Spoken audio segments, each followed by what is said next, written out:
स्वागत है, मैं हूं आपके साथ अंकिता। चलिए नजर डालते हैं अब तक की बड़ी खबरों की ओर। दीपावली के बाद धार्मिक निर्माल्य का सबसे बड़ा विसर्जन होना अभी बाकी है। लिहाजा बुधवार को अन्नकूट के अवसर पर नमामि गंगे ने काशी क्षेत्र के संयोजक व नगर निगम के स्वच्छता ब्रांड एम्बेसडर राजेश शुक्ला के नेतृत्व में दशाश्वमेध घाट पर गंगा तट पर काफी मात्रा में फैले धार्मिक निर्माल्य की सफाई करके लोगों से अपील की है कि वो दीपावली के बाद बचे हुए धार्मिक निर्माल्य को गंगा में प्रभावित करने या रोड साइड, फुटपाथ, पेड़ के नीचे या पार्क और पब्लिक प्लेस में रखने के बजाय इनका इको फ्रेंडली विसर्जन करें।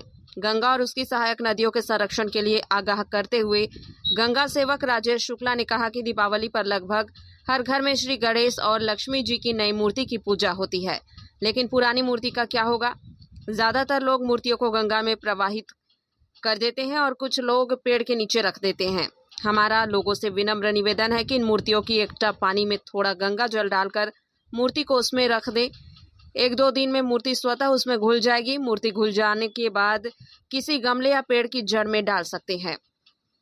आपके इस प्रयास से मूर्ति का सम्मानजनक विसर्जन तो होगा ही, माँ गंगा सहित अन्य नदियों को स्वच्छ रखने को उठाया गया सार्थक कदम भी होगा।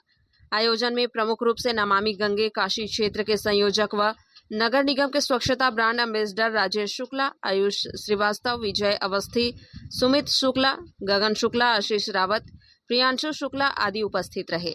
मैं राजेश शुक्ला, गंगा सेवक के संयोजक नमामि गंगे काशी क्षेत्र, नगर निगम स्वच्छता ब्रांड एम्बेसडर वाराणसी।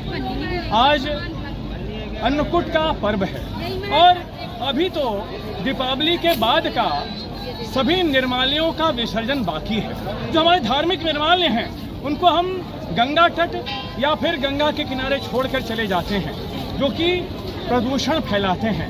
हम आज इस अवसर पर यह निवेदन करना चाहते हैं कि गंगा हमारी है, गंगा के घाट हमारे हैं, इनकी स्वच्छता की जिम्मेदारी हम सभी की है।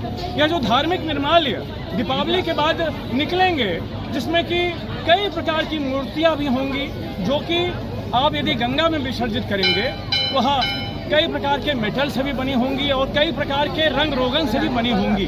तो पुरानी मूर्तियां कहाँ जाएंगी, ये कभी आपने सोचा है?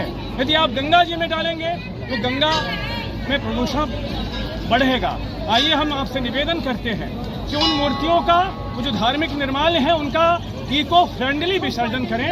यदि आप घर में गंगा जल ले जाकर एक बर्तन में गंगा जल में वह गणेश लक्ष्मी की मूर्ति डालते हैं और उनको उसमें घुलने देते हैं और उस बचे हुए जल को पौधे में समर्पित करते हैं, तो निश्चित रूप से यह इको फ्रेंडली विसर्जन होगा और हमारे पर्यावरण का संरक्षण भी होगा और उन मूर्तियों का भी सम्मानजनक हम विसर्जन कर पाएंगे। आइए दीपावली के बाद यह निश्चित कर लें कि हमें गंगा के तट पर या गंगा की सहायक नदियों के तट पर कोई गंदगी नहीं करनी है। यही निवेदन है। नमः पार्वती पते। मित्रों, आप देखिए, ये दीपावली के बाद सबसे बड़ा जो मूर्तियों और धार्मिक निर्माल्य का विसर्जन होने वाला है, वो अब होने का। कल भैया दूज है, आज अन्नकूट है और हमने यहाँ आप देख रहे हैं कि इस गंगा तट पर बिखरी हुई अनेकों जो धार्मिक निर्माल्य हैं, उनको गंगा तट से निकाला है और इस कामना से निकाला है कि लोग जागरूक हों कि गंगा हमारी है, ये गंगा के घाट हमारे भी तो हैं, तो स्वच्छता की जिम्मेदारी हम सभी की होती है। जब गंगा मैया हमको सब पूर्णकारी अवसर देती है, माँ गंगा भारत की आत्मा है, तो ऐसी गंगा का तट इस पॉलिथीन में भरकर धार्मिक निर्माल्य को गिराने से पुण्य नहीं मिल पाएगा। ये हम आपसे निवेदन करते हैं कि गंगा के तट पर आइए, तो स्वच्छता बनाए रखने में सहयोगी बनकर ये सारी चीज़ें जो गंगा के लिए अच्छी नहीं है, वह गंगा जी में विसर्जित ना करें तो कितना अच्छा हो।